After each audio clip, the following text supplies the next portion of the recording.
Assalamualaikum warahmatullahi wabarakatuh. Saudaraku, siapa yang bilang negeri kita dalam keadaan baik-baik saja?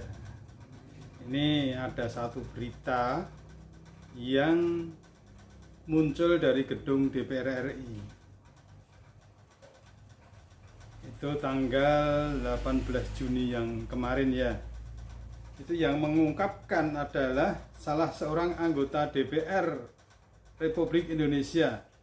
Dia anggota Komisi 11 DPR RI, Fauzi Amro dari fraksi Nasdem. Fauzi menyebutkan bahwa utang Indonesia saat ini sudah mencapai 20.750 triliun. Wih, dahsyat ini, luar biasa besarnya. Padahal selama ini kita hanya tahu dari Menteri Keuangan dan sebagainya bahwa utang kita menembus angka 7.000 triliun. Tapi ternyata kenyataannya itu mencapai 20.750 triliun. Angka tersebut berasal dari utang badan usaha milik negara serta gaji ASN dan TNI Polri.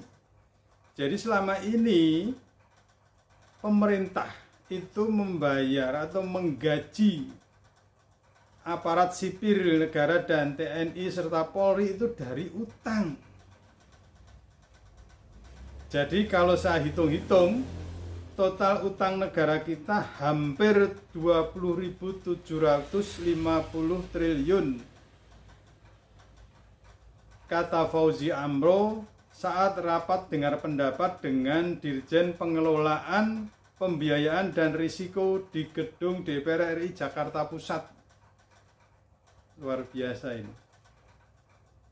Fauzi mengatakan utang yang terkait dengan pembiayaan itu 7.900 triliun. Lalu ada utang BUMN 6.710 triliun pada 2021 dan bertambah 1.640 triliun pada tahun 2022. Sementara utang terkait dengan gaji ASN, TNI, Polri sebesar 4.500 triliun. Masalah utang ini mohon diseriusi sebagai bendera umum negara. Pencatatan utang kita yang pembiayaan kurang lebih 7.900 triliun plus utang di BUMN punya utang itu 6.710 triliun pada 2021. Ditambah 1.640 triliun di 2022. Lanjut Fauzi Amro. Nah, kalau sudah seperti ini, siapapun yang menggantikan Presiden Jokowi tentu akan mempunyai PR yang sangat berat, yaitu melunasi hutang negara yang 20.000 triliun lebih itu. Nah, dalam dengar pendapat itu, Fauzi kemudian mempertanyakan soal pencatatan utang di BUMN. Apakah dilakukan di Kemenkeu atau tidak? Nah, menanggapi ini, Direktur Jenderal Pengelolaan Pembiayaan dan Risiko Kementerian Keuangan Suminto menyebut posisi utang pemerintah saat ini 7.787 triliun per 31 Mei 2023. Kami sampaikan terkait posisi utang pemerintah per 31 Mei itu sebesar 7.787 triliun. Ini aja sudah besar sekali, yang kemarin memang dikatakan tembus 7.000 triliun, ternyata memang sudah hampir 8.000 triliun. Itu memang utang pemerintah yang berasal dari berbagai sumber, baik pinjaman maupun sekuritas. Itu dikatakan oleh Suminto. Nah, terkait dengan BUMN, Suminto menyebutkan bahwa perusahaan plat merah merupakan kekayaan negara yang dipisahkan.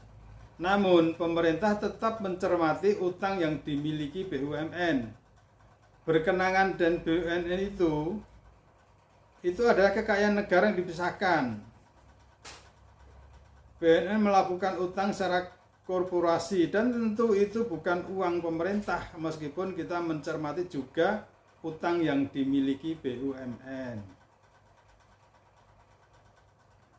Ini berkelitnya Kementerian Keuangan ini luar biasa ya. Utang sudah sebesar itu masih saja mencari celah untuk berkelit.